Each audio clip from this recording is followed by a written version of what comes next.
Que Dios le bendiga, Calvario. ¿Cómo están?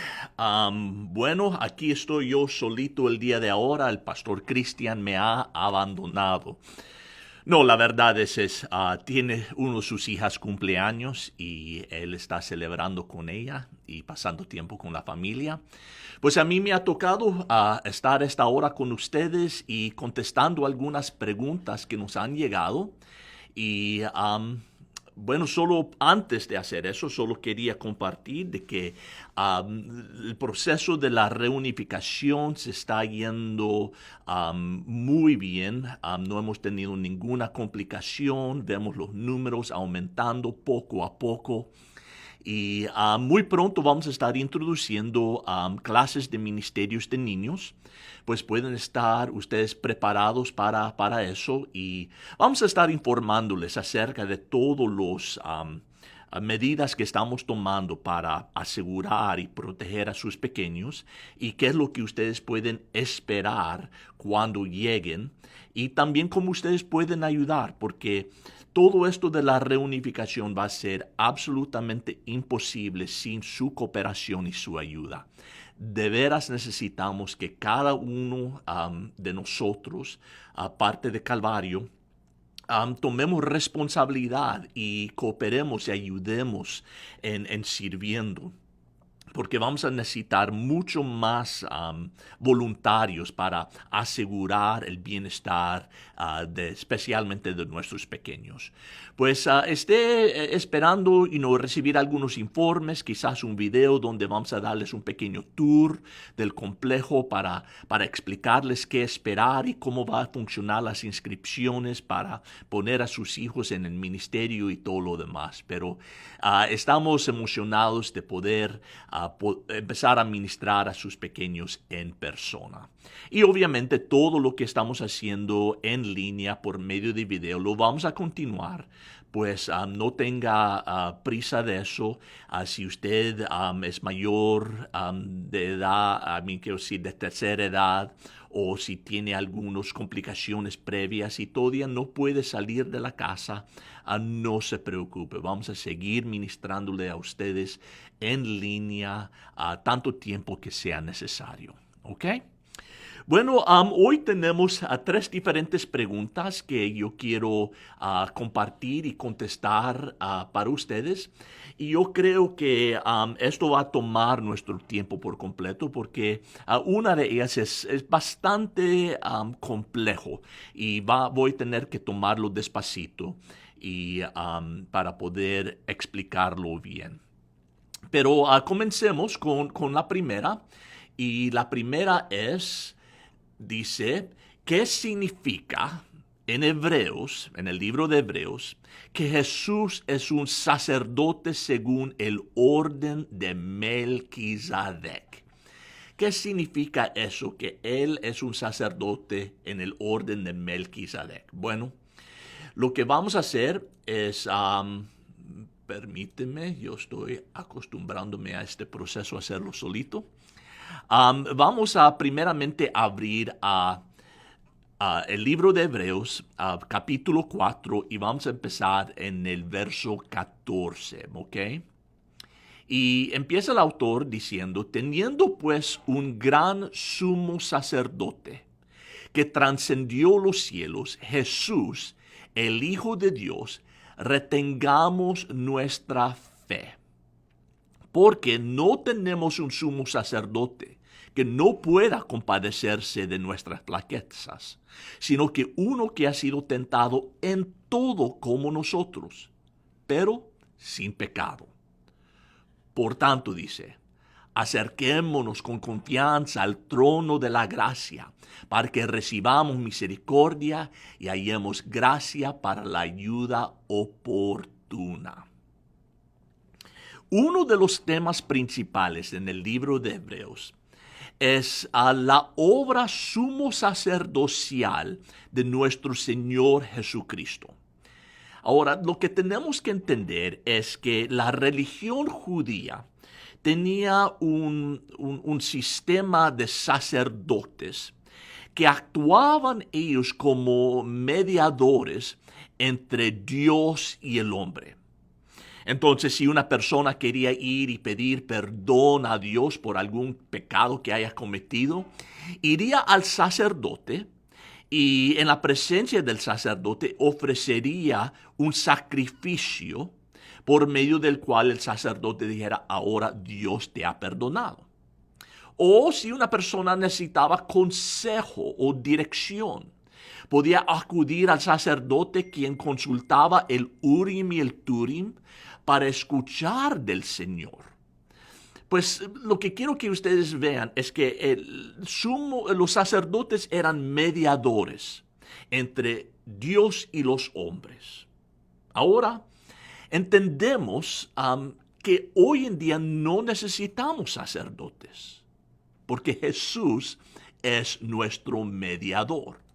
Nos dice en 1 de Timoteo 2:5, porque hay un solo Dios y también un solo mediador entre Dios y los hombres, Cristo Jesús hombre, a quien se dio a sí mismo en rescate por todos, testimonio dado a su debido tiempo.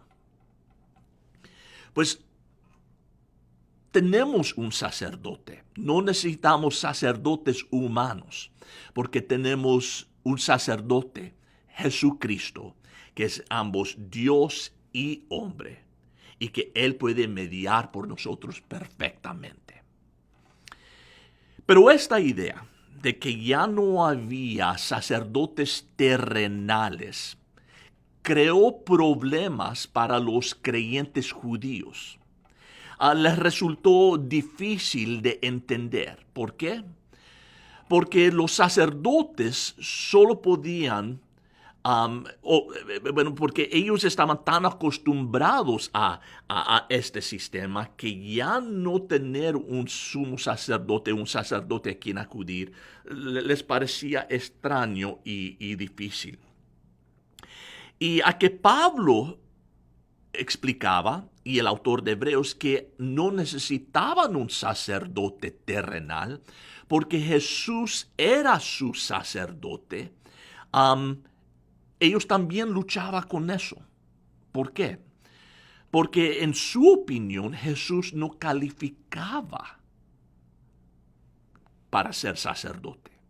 Los sacerdotes solo podían provenir del tribu de Aarón, o sea, el tribu de Leví. Y todos saben que Jesús nació de la tribu de Judá. Pues, ¿cómo puede Jesús, del tribu de Judá, ser el sumo sacerdote si era del tribu equivocado? Ahora, permíteme intervenir aquí.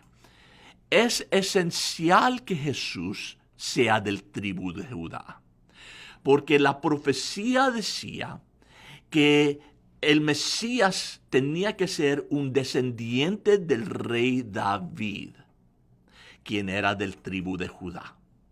O sea, para que Jesús fuera rey de reyes, tenía que tener derecho al trono.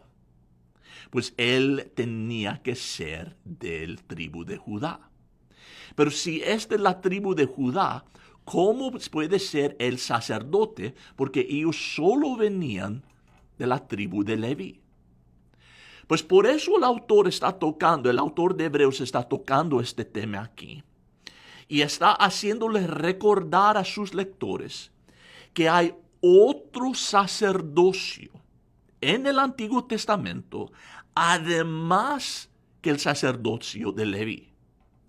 El autor se remota a los primeros capítulos de Génesis, donde leemos una historia sobre Abraham.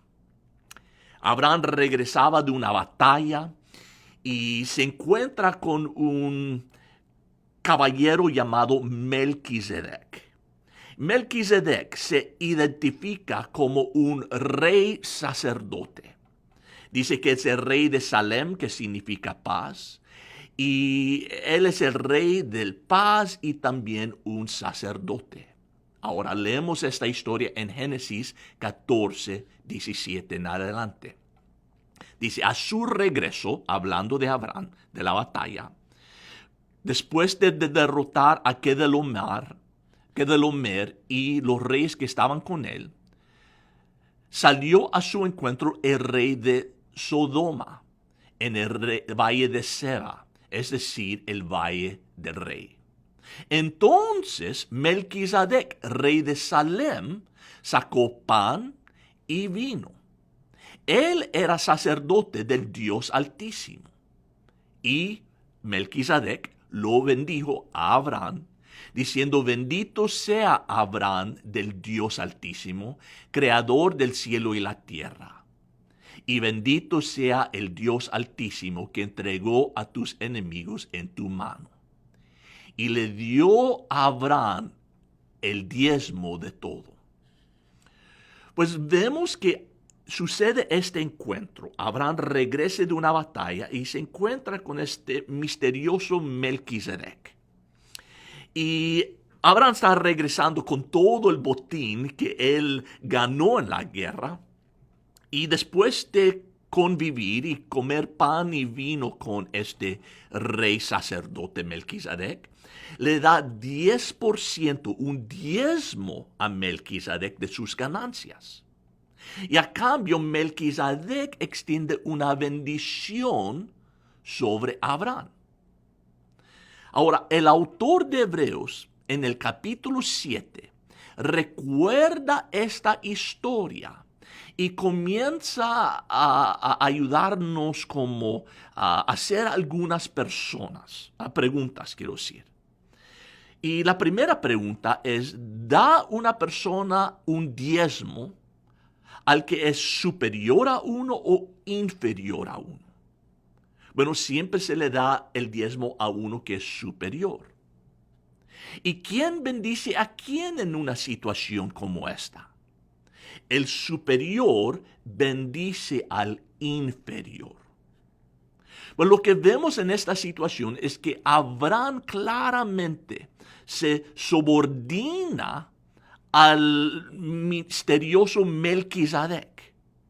Al pagarle un diezmo y al recibir la bendición, Abraham está reconociendo que Melquisedec es superior que él. ¿Cuál es el punto, pastor? El punto es esto. Recuerde, el autor del libro de Hebreos está escribiendo a los judíos que están tratando de entender cómo Jesús puede ser su mediador, su sacerdote, sin ser del tribu sacerdotal de Leví. Pues la lógica es la siguiente.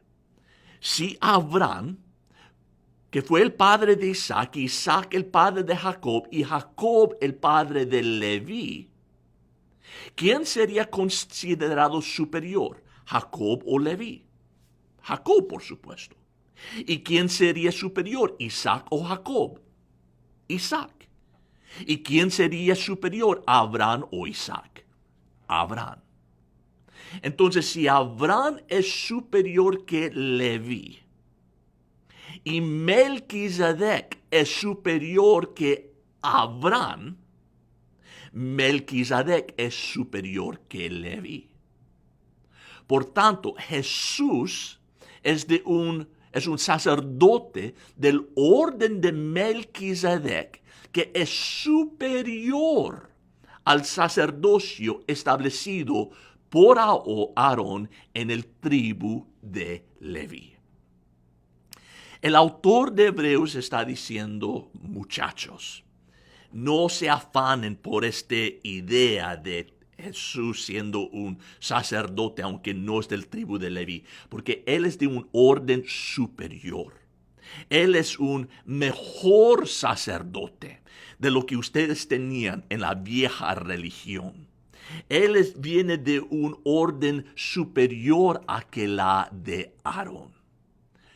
Bueno, ¿de qué formas es el sacerdocio de Jesús superior a la de los levitas?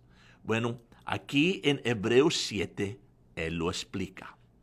Verso 15 dice: y esto es aún más evidente si a semejanza de Melquisedec se levanta otro sacerdote que ha llegado a serlo, no sobre la base de una ley de requisitos físicos, sino según el poder de su vida indestructible. Él dice, Cristo es un sacerdote superior a los de su vieja religión, porque Él tiene una vida indestructible. Uno de los problemas de los sacerdotes del Antiguo Testamento es que ellos morían. Y entonces cuando uno moría necesitaban buscar otro. Y quizás por ese término no había un mediador para ellos. Pero el punto aquí es que Jesús resucitó. Y Él vive para siempre, para interceder de parte de nosotros. Nosotros tenemos un sacerdote firme y estable, quien está trabajando como nuestro mediador con Dios.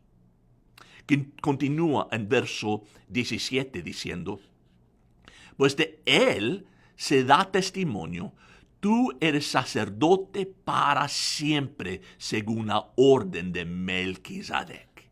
O sea, Jesús está haciendo esto presentemente en el cielo por nosotros, intercediendo por nosotros, trabajando como nuestro mediador. Verso 18 continúa hablando de la superioridad de Cristo como sacerdote, diciendo, porque ciertamente queda anulado el mandamiento anterior por ser débil e inútil, pues la ley nada hizo perfecto. Y se introduce una mayor esperanza mediante la cual nos acercamos a Dios. Los sacrificios que ofrecían los sacerdotes eran limitadas. Primeramente, si tú ibas como israelita al templo para ofrecer un sacrificio por tus pecados, tenías que tener la esperanza de que el sacerdote también estaba limpio de sus pecados. Porque si no lo estaba, si él estaba guardando pecado en su corazón, entonces él no podía funcionar como ese mediador. Y Dios no iba a aceptar tu sacrificio. Pues siempre había esa inseguridad, esa incertidumbre. ¿Dios aceptará mi sacrificio y me dará perdón o no? Porque no dependía de ti, sino del estado espiritual del sacerdote. Y lo buenas noticias es que nuestro sacerdote, Jesucristo, es sin pecado. Y sabemos que Él siempre podemos ir por medio de Él, porque Él es completamente aceptable a Dios. La otra debilidad o limitación de los sacrificios del Antiguo Testamento, la Biblia dice que solamente cubrían el pecado. En otras palabras, no lo borraban, los cubrían nada más. ¿Y qué pasa con algo que es cubierto? Bueno, puede ser descubierto, ¿no es cierto? Recuerdo en mi primera casa, nosotros teníamos una mancha en la alfombra. Pues le pusimos encima de esa alfombra como una pequeña alfombrita de decoración para cubrir esa mancha. Pero siempre había ese temor de que alguien iba a agarrar esa alfombrita y levantarlo y seríamos descubiertos. Y todos los sacrificios de cabras y becerros y animales y ovejas del Antiguo Testamento solamente cubrían el pecado. No fue hasta que vino Jesucristo y Él ofreció su vida en la cruz que los pecados fueron borrados, fueron eliminados. Que ahora nosotros no tenemos ese temor de que nuestros pecados serán descubiertos, porque Cristo los ha lavado una vez por todos. Dice verso 20 ahora, y por cuanto no fue sin juramento, pues en verdad ellos llegaron a ser sacerdotes sin juramento, pero él, Jesús, por un juramento del que le dijo, el Señor ha jurado y no cambiará, tú eres sacerdote para siempre. Él nos garantiza, verso 22, por eso Jesús ha venido a ser fiador de un mejor pacto.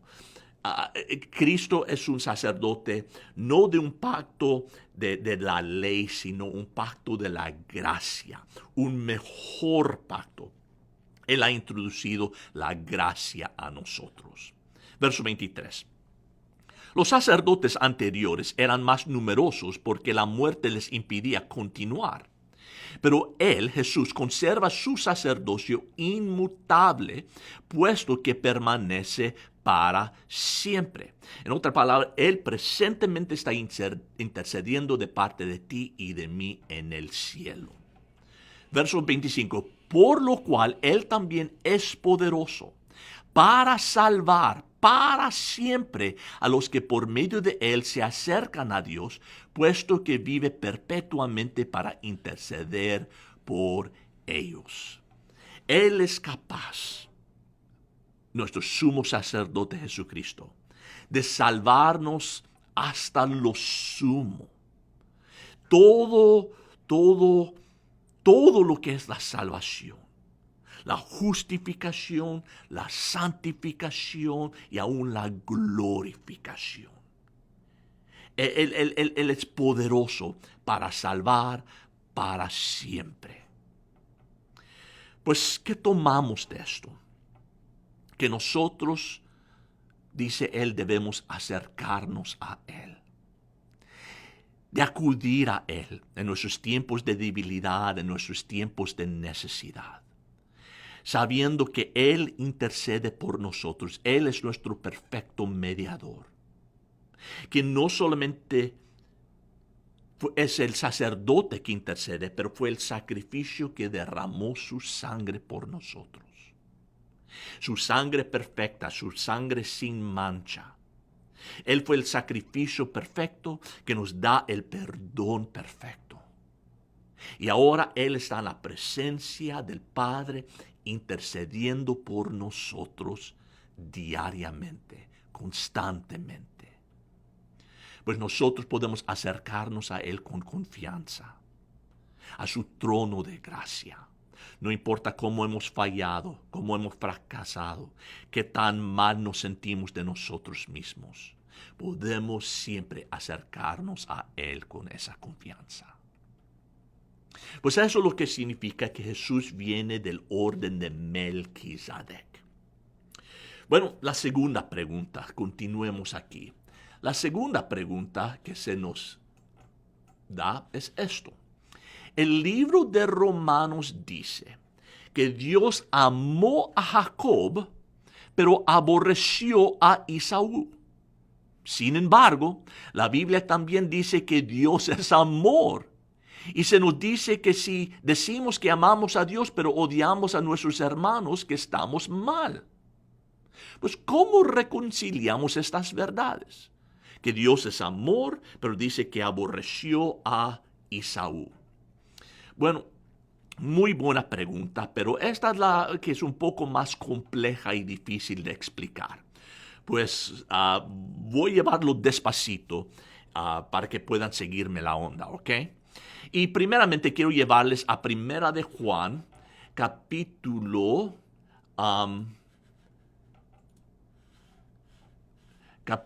4, verso 7, donde dice que Dios es amor. Noten, dice, amados, amémonos unos a otros porque el amor es de Dios.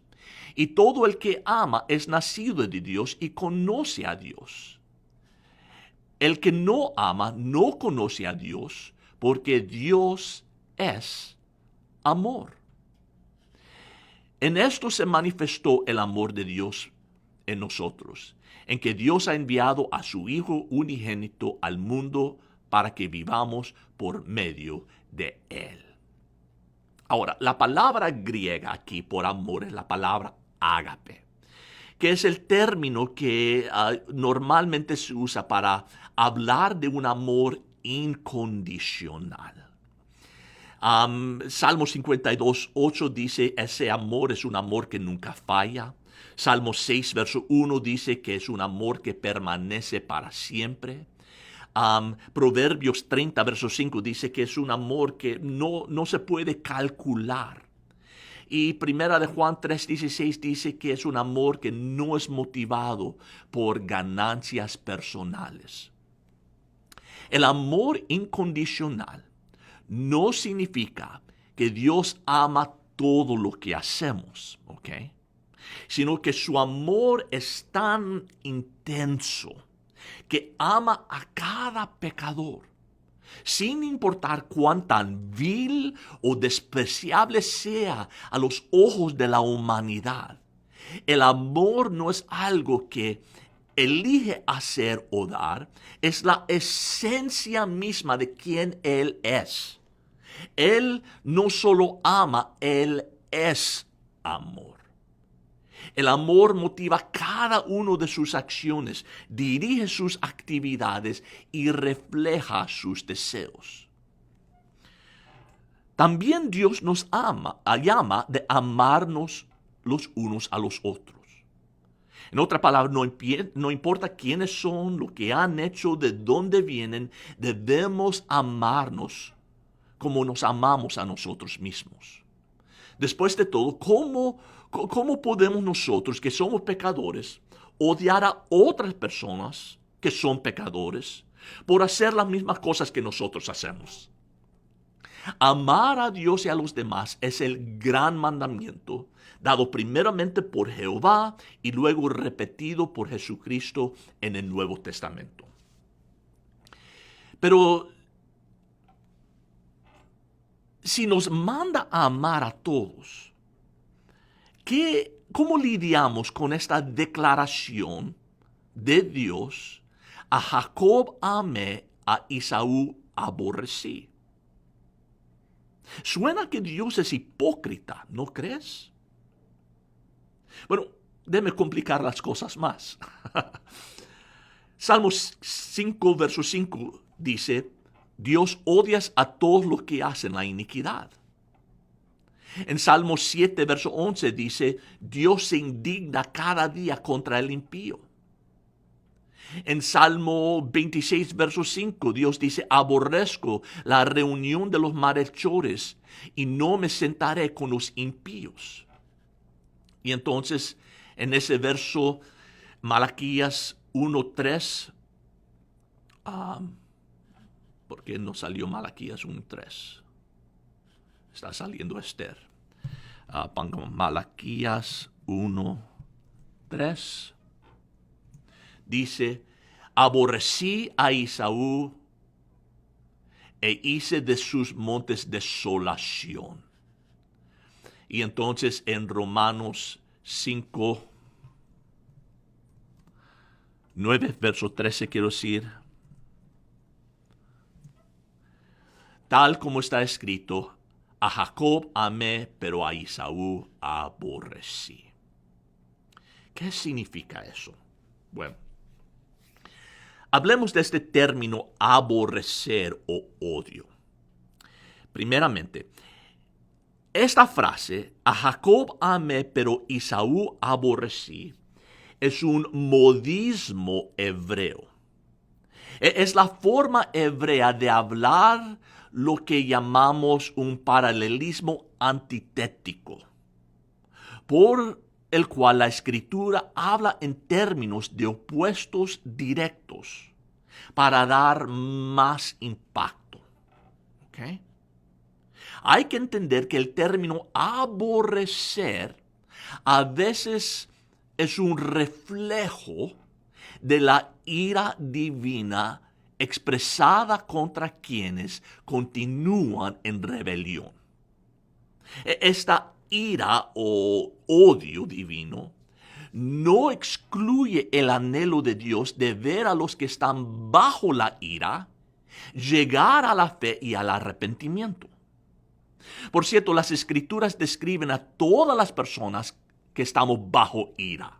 y por lo tanto aborrecidas por Dios, antes de llegar a la fe en Cristo. En Efesios 2:3 dice que todas las personas están por naturaleza bajo ira y por lo tanto enemigos, odiados de Dios. Pero también podemos afirmar juntos que Dios no desea que permanezcamos en esta condición. Pues entonces, en un sentido, podemos ser odiados por Dios, o sea, bajo su ira, y a la misma vez amados por Dios, buscados y provistos. Nuestro punto de discusión no es si algunos son odiados y otros son amados, sino simplemente como uno pasa de estar bajo la ira de Dios, aborrecido, a estar bajo la provisión de su gracia, o sea, amado. También hay que notar que el término aborrecido es a veces una expresión de eligiendo una cosa por un propósito más honorable. Eligiendo una cosa sobre otra por un propósito más honorable. Y no significa literalmente odiar, despreciar o rechazar. Por ejemplo, Jesús le dijo a Pedro en Lucas 14:26, dijo, si alguno viene a mí y no aborrece a su padre y madre, a su mujer e hijos, a sus hermanos y hermanas y aún hasta su propia vida, no puede ser mi discípulo. Ahora, ningún comentarista que se precie sugeriría que el término odio en Lucas 14 debemos tomarlo literalmente. De lo contrario, sería difícil explicar las otras enseñanzas en las Escrituras acerca de amar y honrar a nuestros padres. En cambio, este pasaje se entiende correctamente en el sentido de que el hombre debe elegir seguir la voluntad de Dios sobre la voluntad incluso de las personas más amadas de sus vidas, sus padres. ¿Ok? Amar más. Y con este entendimiento, examinemos lo que Romanos 9 dice. Aborrecí a Esaú y amé a Jacob. Bueno, en Romanos 9, Pablo puede simplemente estar reflexionando sobre la elección de Dios de Jacob y su posteridad sobre su hermano mayor, para el propósito honorable de llevar su bendición al mundo. Recordemos que capítulos 9 al 11 de Romanos, Pablo está hablando del propósito y el plan de Dios para Israel. Y en el capítulo 9 habla de cómo Él los eligió en el pasado. Capítulo 10, cómo los ha endurecido para el presente. Y capítulo 11, sus propósitos para ellos en el futuro. Pues capítulos 9 y 10 está hablando del plan y propósito de Dios para Israel. Pues cuando él está hablando acerca de la elección de Jacob y su posteridad sobre su hermano mayor Esaú, es para un propósito honorable de llevar la bendición o la bendición de Dios al mundo. ¿Recuerdan lo que ocurrió en Génesis 12, verso 3? Aquí es donde Dios está hablando a Abraham, dando una bendición a Abraham y diciendo que él va a hacer algo especial por medio de la vida de Abraham. ¿Okay? Y voy a retroceder unos versos aquí. Dice, el Señor dijo a Abraham, vete de tu tierra, de entre tus parientes y de la casa de tu padre, a la tierra que yo te mostraré. y haré de ti una nación grande, y te bendeciré, y engrandeceré tu nombre, y serás bendición. O sea, ese es el llamado de Dios a Abraham, de que iba a empezar una nueva obra, una nueva nación por medio de él, Israel, ¿ok? Y dice verso 3, note esto: bendeciré a los que te bendigan, y al que te maldiga maldeciré. Y en ti serán benditas todas las familias de la tierra. Dice y da esta promesa que todas las familias de la tierra iban a ser bendecidas por medio de Abraham. Pablo en Gálatas 3:16 aclara que esta promesa de que todas las familias serán benditas por medio de él, en verdad es la promesa de enviar el Mesías a través del linaje de Abraham. Entonces Dios eligió a Abraham de entre todos los habitantes del mundo entonces, para que fuera el vaso a través del cual vendría el Mesías al mundo. Abraham fue elegido con un propósito especial. Pero a medida que pasaban las generaciones, y Abraham tenía hijos, y sus hijos tenían hijos, y sus hijos tenían hijos, Dios tuvo que elegir de quién de los hijos y nietos y bisnietos vendría el Mesías. Entonces, cuando Isaac tuvo 2 hijos, Jacob y Esaú, Dios tuvo que escoger a través de qué rama vendría el Salvador al mundo. Y Dios eligió a Jacob. ¿Por qué? Porque Dios lo eligió para ser su vaso. Pero esto no tiene que ver nada con la salvación de Esaú y Jacob. Se tiene que ver con el plan y el propósito de Dios de enviar su Mesías al mundo. Muchos de nosotros hemos escuchado ese verso de Romanos 9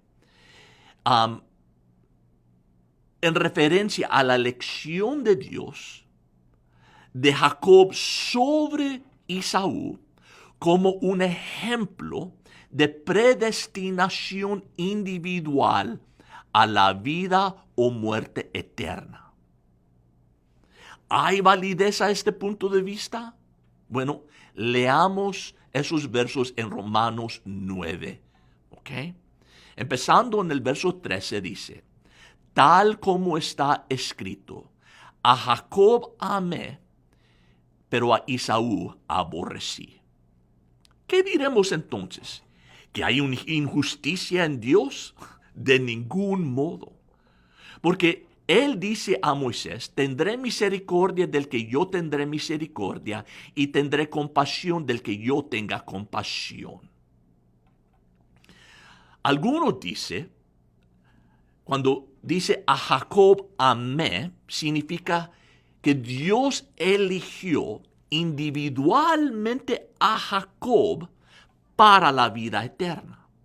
Y cuando dice a Esaú aborrecí, significa que Dios lo eligió individualmente para la muerte eterna, o al menos no para la vida eterna.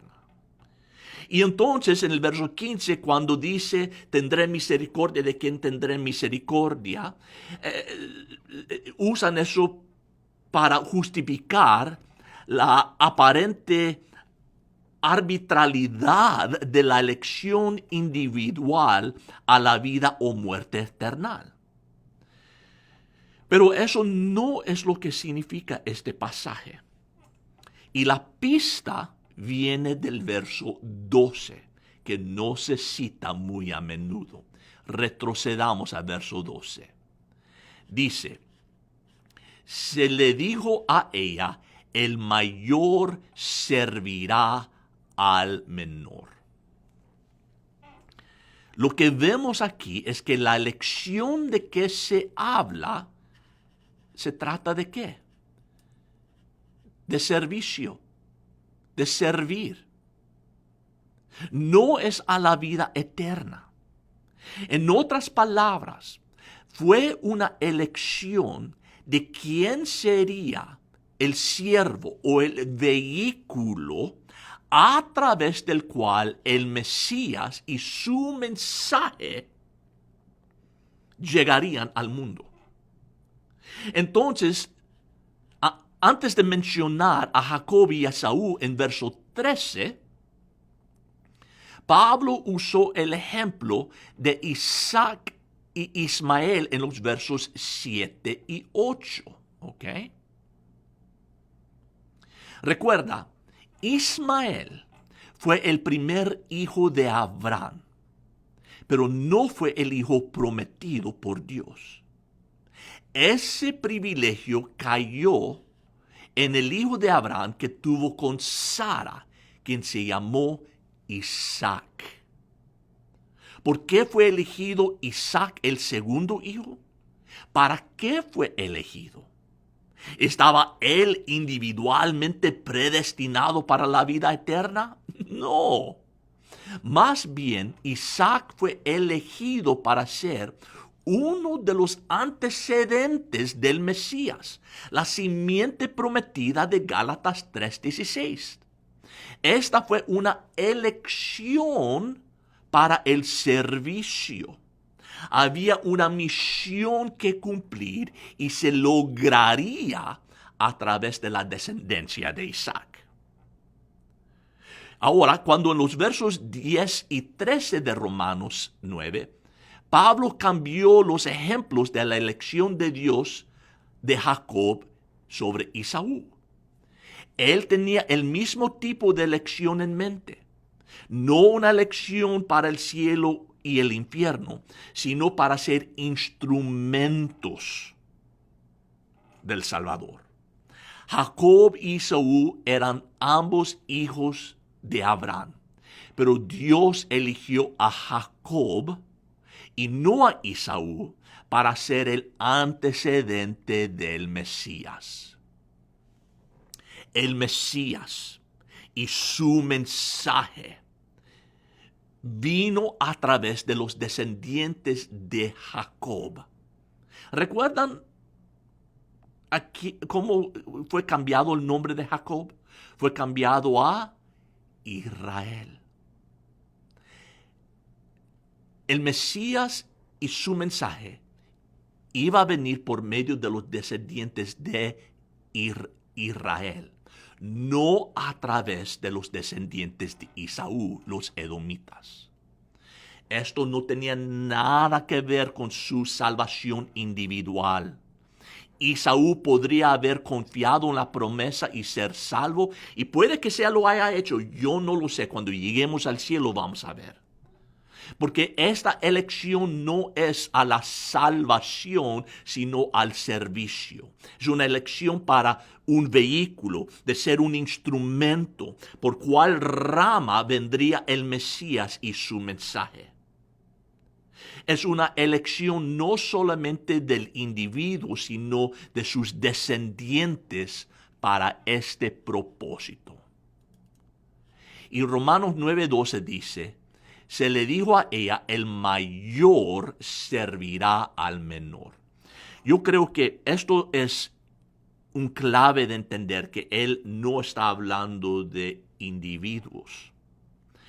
Porque individualmente esto nunca sucedió. Esaú nunca sirvió a Jacob, sino lo contrario parece haber ocurrido. Fue Jacob quien se inclinó ante Esaú cuando él regresaba. Y fue Jacob el que se dirigió a Esaú como Señor. Y llamó a sí mismo siervo. Eso está en Génesis 33, versos 3 al 13. Pues entonces, ¿cuándo se cumplió esta declaración de Romanos 9:12? que dice el mayor servirá al menor. El punto de Pablo fue que Jacob y Esaú fueron elegidos como jefes representativos de dos naciones, Israel, Jacob, edomitas, Esaú. En Génesis 25:33 leemos, y Jacob dijo, júramelo primero, y él se lo juró y vendió su primogenitura a Jacob. No sé por qué puse ese verso. Pero lo que quiero que miremos es que fue una elección de una nación. Israel fue elegido para ser el vehículo por medio del cual el Mesías y su mensaje serían traídos al mundo. ¿Y quién es el padre de Israel sino Israel mismo, Jacob? No escogió a Esaú para ser su pueblo que traería, aunque los dos vinieron de Abraham. Pero Dios estaba escogiendo por qué rama iba a seguir. ¿Okay? Ahora, miremos otra vez esta frase, a Jacob amé y a Esaú aborrecí. Y en verdad eso aparece por primera vez en Malaquías capítulo 1, donde leemos, yo os he amado, dice el Señor. Pues Dios es el que está hablando. Pero vosotros decís, ¿en qué nos has amado? ¿No era Esaú hermano de Jacob, declara el Señor? Sin embargo, yo amé a Jacob, que lo escogió, y aborrecí a Esaú, que no lo escogió para traer el Mesías al mundo. E hice de sus montes desolación y de su heredad a los chacales del desierto. Aunque Edom dice, hemos sido destruidos, pero volveremos y edificaremos las ruinas. El Señor de los ejércitos dice así, ellos edificarán, pero yo destruiré. Y los llamarán territorio impío y pueblo contra quien el Señor está indignado para siempre. Vuestros ojos lo verán y vosotros diréis, sea engrandecido el Señor más allá de la frontera de Israel. Esta profecía de la destrucción o de la desolación de los edomitas fue dado después, siglos después, que Jacob y Esaú ya habían muerto. Esa declaración, yo amé a Jacob y aborrecí a Esaú, Dios lo hace siglos después que Jacob y Esaú vivieron. Por lo tanto, confirma además que la elección no se trató de ellos como individuos, sino de las naciones que representaban Israel y Edom. E históricamente los edomitas sirvieron a los israelitas. Siglos después de la vida de Jacob y Esaú, vemos un encuentro de sus dos descendientes. Pues después del éxodo, los israelitas están de camino a la tierra prometida, llegan a la frontera de Edom, que son los descendientes de Esaú. Y el rey de Edom negó darles acceso a la tierra prometida, pasando por medio de su nación. Eso está en Números 20, versos 14 al 21.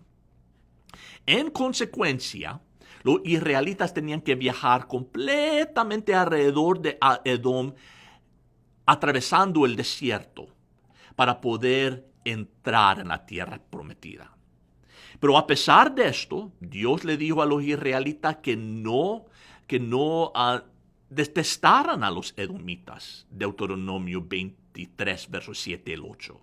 Porque dicen, son parientes. Pues Dios dijo, aunque no están cooperando con mi pueblo escogido, tendré misericordia de ellos. Bueno, siglos después, el rey Saúl, el rey David, fueron a la guerra contra los edomitas y los sometieron. Eso está en 1 Samuel 14 y también 2 Samuel 8. Si bien el rey David logró dominar a Edom durante su reinado, ellos se rebelaron bajo el mandado de Salomón en 1 Reyes 11, pero solo para ser sometidos nuevamente bajo el rey Josafat en 1 Reyes 22. Y los edomitas fueron derrotados nuevamente por el rey Amasías en 2 Corintios 25. Entonces vemos por fin, Esaú sirvió a Jacob. Pues, déjeme explicar. Al citar este pasaje en Malaquías, Pablo en Romanos, no estaba hablando de la elección de individuos para la vida o la muerte eterna. Estaba hablando o señalando el favor de Dios hacia Israel sobre los edomitas. El amor de Dios por Jacob, pero el odio de Esaú significa eso, que Dios ha elegido dar a la nación de Israel un lugar especial y una posición privilegiada. Y eso es de que por medio de ellos el Mesías, el Salvador del mundo, llegaría al mundo y su mensaje, la Biblia y el Evangelio, sería transmitido al mundo. Bueno, ¿por qué Pablo está haciendo este punto aquí en el libro de Romanos? Debido al rechazo de Israel, del Mesías y de su mensaje, Dios dice, yo ahora he elegido a la iglesia para ser mi vehículo, mi instrumento por medio de quien trabajar.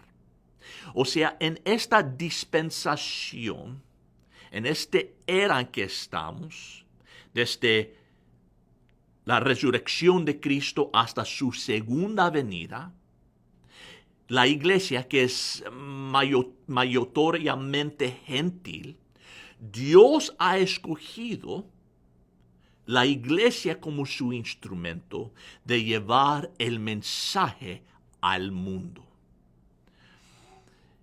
Pero él sabía, cuando escribía Romanos, que su audiencia judía iba a objecionar y decían, pero nosotros somos la nación elegida.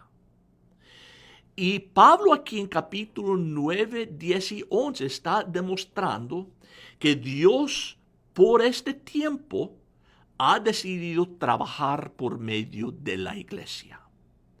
Pero eso no significa que Él ha lavado sus manos de Israel, sino que todavía tiene un plan y un propósito por ellos. Y eso es lo que enseña capítulos 10 y 11 de Romanos. Y Pablo usa este pasaje en Malaquías para mostrar que Dios tiene esa libertad de tener misericordia y compasión de las naciones que Él quiere. Si Él quiere empezar a trabajar por medio de la iglesia y los gentiles, Él tiene ese derecho.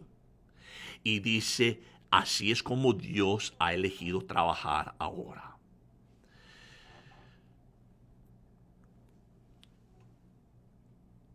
Si Jacob y Esaú fueron elegidos individualmente para la vida eterna o por la muerte, está completamente fuera del punto de Pablo aquí. No está hablando de una elección a salvación, sino una elección para ser instrumentos y vasos de sus buenas nuevas. ¿Ok? Yo sé que eso fue mucho, pero la buena noticia es que puedes retroceder este video y verlo de nuevo y buscar todos los versos que yo compartí con ustedes. ¿Cómo vamos con tiempo aquí? Bueno, no me dice cuánto tiempo hemos estado, pero yo tengo una pregunta más y vamos a hacer esta pregunta y será rapidita, te lo prometo. Dice aquí, alguien me ha estado hablando de las maldiciones de las Escrituras. ¿Es esto algo que debería preocupar a los cristianos? ¿Se transmiten las maldiciones? ¿Qué decimos de las maldiciones? Bueno, cuando hablamos de las maldiciones en nuestra cultura contemporánea, suena como algo de la Edad Media. O como uno de los doctores de vudú que están maldiciendo a alguien clavando alfileres en una muñeca o algo así. Pero el concepto de la maldición no es así en la Biblia. Pero es uno de los conceptos más importantes que encontramos en las Escrituras, porque la ley de Dios que Él entrega a Israel en el Antiguo Testamento se establecen ante la nación en términos de estas dos polaridades. Por un lado, cuando Dios da su ley a su pueblo y hace un pacto con ellos, dice que si guardan los términos del pacto, si obedecen sus leyes, serán bendecidos. Si desobedecen, sufrirán maldiciones. Vemos esto una vez aquí en Deuteronomio 11:26, que dice: He aquí, hoy pongo delante de vosotros una bendición y una maldición. La bendición, si escuchas los mandamientos del Señor vuestro Dios que os ordeno hoy, y la maldición, si no escucháis los mandamientos del Señor vuestro Dios, sino que os apartéis del camino que os ordeno hoy, para seguir a otros dioses que no habéis conocido. La maldición del Antiguo Testamento significaba ser separado de la presencia de Dios y de dejar de disfrutar su protección y su provisión. Un buen ejemplo es la cabra expiatoria en el día de expiación. Ellos tenían 2 cabras y imponían sus manos el sumo sacerdote y confesaba los pecados de la nación. Uno era sacrificado y su sangre pringado sobre el propiciatorio en el lugar más santo. Y la otra cabra era maldecida y era llevada al desierto y expulsada al desierto lejos de la presencia de Dios.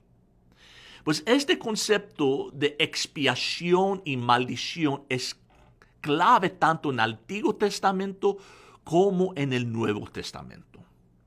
En Gálatas, Pablo nos dice que Cristo en la cruz se convirtió en una maldición por nosotros. Dice, Cristo nos redimió de la maldición de la ley, habiéndose hecho maldición por nosotros. Escrito está: maldito todo el que cuelga de un madero. O sea que Cristo fue maldecido, separado del Padre, enviado fuera del campamento, incluso crucificado fuera de los límites de la ciudad de Jerusalén. Y allí Él gritó: Dios mío, ¿por qué me has abandonado? Pues Él asumió la maldición, el castigo de nuestro pecado.